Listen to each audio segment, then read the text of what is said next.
देखो, यहाँ की जमीन के ऊपर लोगों ने घर बसा के कब्जा कर लिया है। कायदे से यहाँ की जमीन के ऊपर कनात लगाने का हक भी नहीं है इन लोगों का। लेकिन हमारे बाप दादाओं ने जो गलती की है उसे हमें नहीं दोहराना है। हमें इन लोगों को कोर्ट का नोटिस देना होगा। पर चाचा जान, ये भी तो हमारी रियाया है, रहने दीजिए, कहाँ जाएंगे बेचारे। सल्तनत का जमाना नहीं है बरखुरदार, यहाँ जमहूरियत है, लोकतंत्र। और लोकतंत्र में तुम प्रधान बन के ये मत समझो कि तुम बादशाह बन गए। तुम्हें कभी भी सत्ता से हटाया जा सकता है। इसलिए बेहतर यही होगा बरखुरदार कि हम अपनी पुश्तैनी जमीन, जिसके ऊपर कानूनन हमारा अपना पूरा हक है, उसको अपने कब्जे में ले लें।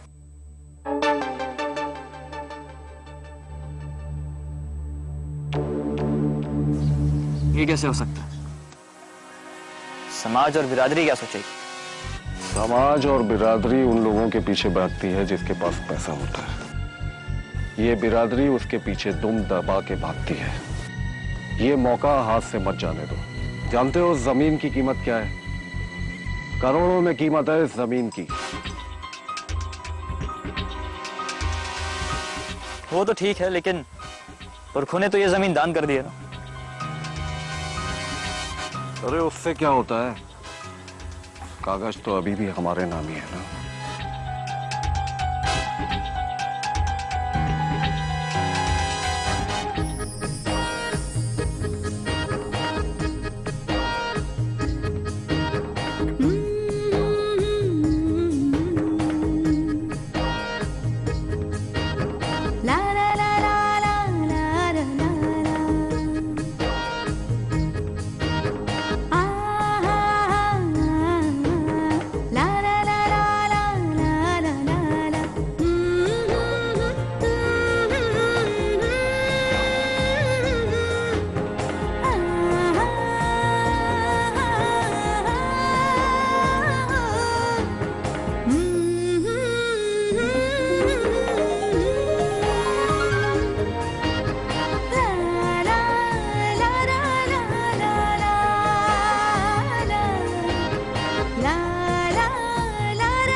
बैठो, अरे बैठो।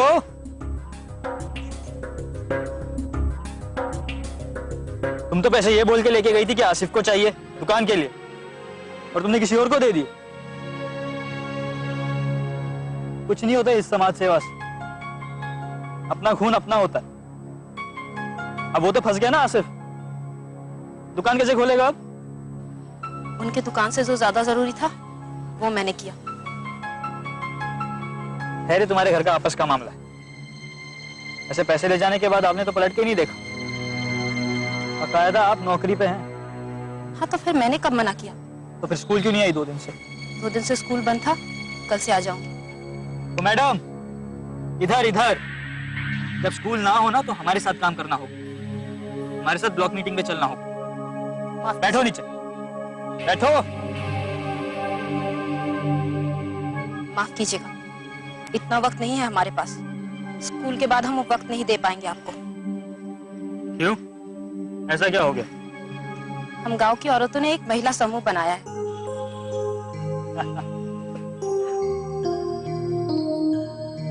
गांव की औरतों ने क्या क्या क्या शुरू किया? समूह? अरे कुछ नहीं होता ये समूह, सब पैसे डुबाने का तरीका है। जो भी हो, अगर हम काम शुरू किया है तो उसे पूरा करेंगे, पीछे नहीं हटेंगे। सफीना जी कैसे समझाएं आप?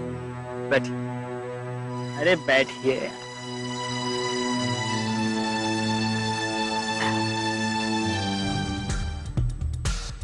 शराफत से पेश आइए सिकंदर मियां, आप हमारा नाजायज फायदा मत उठाइए। मीना जी, अब खामखा हमारी मोहब्बत को नाजायज समझ रही है यार। खूब समझती हूँ मैं। मैडम कहाँ चली? हाँ, आपको हमारे साथ स्कूल चलना होगा, मीटिंग है। मैं नहीं जाऊंगी। क्यों? कहा ना मैं नहीं जाऊंगी।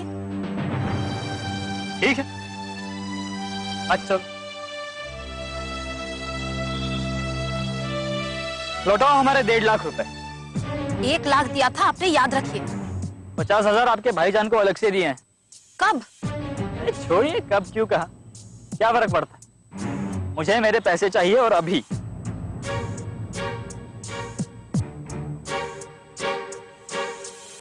ठीक है, मुझे कुछ दिन की मोहलत दीजिए। कोई मोहलत नहीं मिलेगी, मुझे अपने 1.5 लाख रुपए चाहिए और अभी। और अगर नहीं दे सकती तो मैं जैसा कहता हूं वैसा करो। आज ये साबित हो गया कि आप रहमदिल इंसान नहीं, बल्कि एक देहायती मतलबी और लालची इंसान है। कल के कल मैं आपके सारे पैसे वापस करके जाऊंगी। अरे सफीना जी,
अरे वाह बिटिया, ये तो अच्छी खासी रकम जमा हो गई।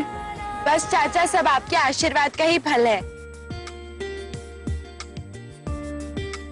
एक बात बताओ बिटिया, कि कौन सा काम शुरू करने जा रही हो इस महिला समूह को इकट्ठा करके? दूध का काम चाचा। वाह, ये तो बहुत अच्छा आइडिया है बेटा। इसके लिए नंदिनी दीदी और काम्या दीदी को ही मुबारकबाद दीजिए।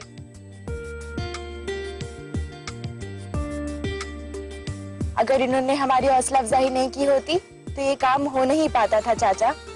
ये तो इत्तेफाक की बात है, ये जिले का काम मुझे सौंपा गया, इसीलिए मैं इनकी हेल्प कर पा रही हूँ। हाजी चाचा, नंदिनी दीदी ने एक बैंक में बात भी कर ली है। जैसे ही हमारा काम शुरू होगा, काम आगे बढ़ाने के लिए हम बैंक से लोन भी ले सकते हैं। अच्छा बेटा, एक बात बताओ, ये गांव की सारी औरतें इकट्ठा हो गई हैं ना, तो किसी आदमी को ऐतराज तो नहीं भाई?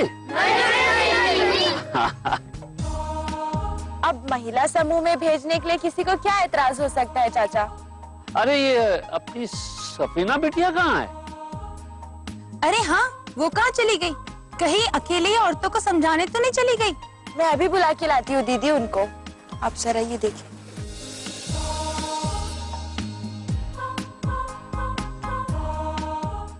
क्यों सिकंदर मिर्जा ने आपके हाथ में पैसे थमा दिए? ये जुए खेल गए होंगे। आसिफ, भाभी जान पे गुस्सा मत उतारिए। सच सच बताइए, जो आपने सिकंदर मिर्जा से पैसे लिए हैं वो कहाँ है? पहले तेरा 1 लाख रुपए ले क्या, उसके बाद मेरे 50,000 की बात करना। खैरात में बांटने के लिए नहीं मिले थे वो रुपए, मेरी दुकान खोलने के नाम पर वो पैसे मिले हैं, समझे? ठीक है, मैं लाऊंगी वो पैसे। लेकिन पहले आप ये 50,000 निकाल के रखिए। पहले अपने पैसे लेकर आ, फिर मेरे 50,000 की बात करना। सफीना, पैसा इसने अपने पास ही रखा है, दे देगा। हाँ, अम्मी ने सही कहा। शुक्रिया भाईजान।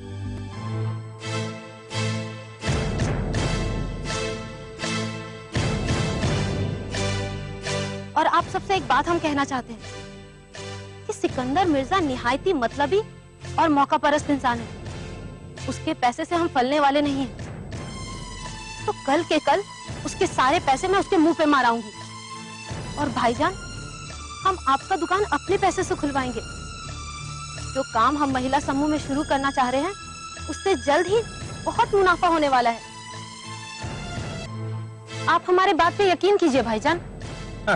दूध बेचकर रईस बनने का ख्वाब छोड़ दो। अगर दूध के कारोबार में इतना मुनाफा होता तो सारे ग्वाले बड़ी बड़ी गाड़ियों में घूम रहे होते। बड़ी बड़ी गाड़ियों में घूमने का शौक नहीं है हमें। हम बस इतना चाहते हैं कि हमारा परिवार ईमानदारी से चले। और इस चीज में हम अकेले नहीं हैं, पूरा गांव है हमारे साथ। हम, अम्मी और भाभी जान तीनों। बस, तुम दोनों का तो ठीक है, लेकिन अगर फौजिया को इसमें शामिल करने की कोशिश की तो मुझसे बुरा कोई नहीं होगा, समझी? देखा अम्मी जान, ये हमें कैद करके दम घोट देना चाहते हैं। आसिफ, अरे तेरी बीवी महिला समूह में जाकर 2 पैसे कमा कर ही लाएगी ना, क्यों नहीं समझता? कुछ भी करो, हम इस महिला समूह में शामिल होकर रहेंगे। हमें भी बेहतर जिंदगी जीने का हक है। मैं समझाती हूँ आसिफ भाईजान को। आसिफ भाईजान, जरा इधर आइए ना, बात करनी। हाँ, बोलो क्या है? भाईजान, वो आपको मुश्ताक वाली बात तो याद होगी। वैसे मैंने ये बात अभी तक किसी से बोली नहीं है। सोचिए अगर मैंने ये बात पूरे गांव को बता दी, आपके परिवार को, फौजिया भाभी जान को, तो आप तो मुंह दिखाने के काबिल ही नहीं रहेंगे किसी को। मुझे तुम खुदा के लिए बात किसी से मत बताना। हाँ, तुम जो बोलोगी मैं वो करने को तैयार हूँ। हाँ, अगर आप चाहते हैं कि ये बात राज ही रहे और मैं ये बात किसी को ना बोलूं, तो आपको एक मेरा छोटा सा काम करना होगा। एक क्या, 2, 4, 5 बोलो। नहीं, एक ही। फौजिया भाभी जान को अब महिला समूह में शामिल होने से मत रोकिए। हाँ? हाँ, ठीक है, लेके जाओ। शुक्रिया भाईजान। अब आप यही बात सबके सामने जाके बोल दीजिए। ठीक है, फौजिया तुम जा सकती हो, लेकिन एक बात ध्यान रहे, इस काम में सिर्फ औरतें ही होनी चाहिए। हाँ, सिर्फ औरतें, समझ लेना इस बात को अच्छी तरह से। हाँ, रितु, ऐसा क्या कह दिया तूने आसिफ भाईजान को? शुक्रिया रितु, आपने हमारी मुश्किल आसान कर दी। कोई बात नहीं भाभी जान,